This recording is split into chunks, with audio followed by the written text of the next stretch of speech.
and today's tutorial I'm going to show you how to enable or disable notifications on your ASUS laptop, tablet, or desktop device.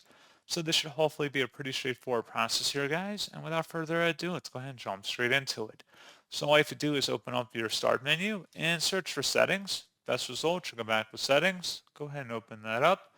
And then on the left panel, select System. And then on the right side, you want to go down and select Notifications. Versus Notifications at the top, get notifications from apps and other senders. Toggle that on or off.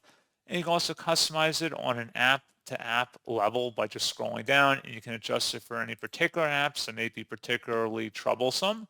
And that's pretty much it. So, as always, thank you guys for watching this brief tutorial. I do hope that I was able to help you out, and I do look forward to catching you all in the next tutorial. Goodbye.